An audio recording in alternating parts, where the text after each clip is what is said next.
പാകിസ്ഥാനിലെ ജയിലുകളിൽ ക്രിസ്ത്യൻ ഹൈന്ദവ വിഭാഗത്തിൽപ്പെട്ട തടവുകാർ തങ്ങളുടെ വിശ്വാസത്തിന്റെ പേരിൽ കടുത്ത പീഡനത്തിനും മനുഷ്യത്വരഹിതമായ വിവേചനത്തിനും ഇരയാകുന്നതായി റിപ്പോർട്ട്. പാകിസ്ഥാനിലെ കത്തോലിക്ക മെത്രാൻ സമിതിക്ക് കീഴിലുള്ള ദേശീയ നീതി സമാധാന കമ്മീഷൻ 3 വർഷത്തെ പഠനത്തിനൊടുവിൽ തയ്യാറാക്കിയ ഹോപ്പ് ബിഹൈൻഡ് ബാർസ് എന്ന റിപ്പോർട്ടിലാണ് ഈ ദുരവസ്ഥ തുറന്നുകാട്ടുന്നത്. തടവിലാക്കപ്പെട്ട ന്യൂനപക്ഷങ്ങളെ തൊട്ടുകൂടാത്തവരെ കണക്കാക്കുകയും നിന്ദ്യമായ ജോലികൾ ചെയ്യാൻ നിർബന്ധിക്കുകയും ചെയ്യുന്നതായി റിപ്പോർട്ടിൽ പറയുന്നു. പാകിസ്ഥാനിൽ ഏകദേശം 65,000 തടവുകാരെ ഉൾക്കൊള്ളാൻ ശേഷിയുള്ള 128 ജയിലുകൾ പ്രവർത്തിക്കുന്നുണ്ട്. പഞ്ചാബ് പ്രവിശ്യ ജയിൽ വിഭാഗത്തിന്റെ കണക്കിൽ വിവിധ ജയിലുകളിലായി 1180 അമുസ്ലിം തടവുകാരുണ്ടെന്ന് പറയുമ്പോൾ ലാഹോറിലെ കോട്ട് ലഖ്പത്ത് എന്ന ജയിലിൽ മാത്രം 500-ലധികം ക്രിസ്ത്യൻ തടവുകാരുണ്ടായിരുന്നുവെന്ന് ഒരു മുൻ തടവുകാരൻ വെളിപ്പെടുത്തി. ഈ വൈരുദ്ധ്യം ന്യൂനപക്ഷ തടവുകാരുടെ യഥാർത്ഥ എണ്ണം മറച്ചുവെക്കാനുള്ള ശ്രമങ്ങളുടെ ഭാഗമാണോ എന്ന സംശയം ബലപ്പെടുത്തുകയാണ്. ജയിലുകളിലെ തിക്കും തിരക്കും, ശുദ്ധജലത്തിന്റെയും ഭക്ഷണത്തിന്റെയും അഭാവം, ആരോഗ്യ സംരക്ഷണ സൗകര്യങ്ങളുടെ അപര്യാപ്തത തുടങ്ങിയ പൊതുവായ പ്രശ്നങ്ങൾ ന്യൂനപക്ഷ തടവുകാരെയാണ് ഏറ്റവും രൂക്ഷമായി ബാധിക്കുന്നതെന്ന് റിപ്പോർട്ട് പറയുന്നു. റിപ്പോർട്ട് തയ്യാറാക്കുന്നതിനായി വിവരങ്ങൾ ശേഖരിക്കാൻ ശ്രമിച്ചപ്പോൾ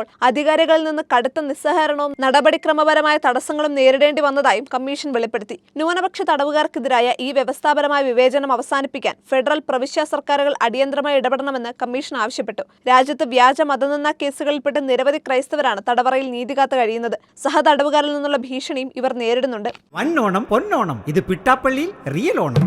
പിട്ടാപ്പള്ളി ഏജൻസീസ്.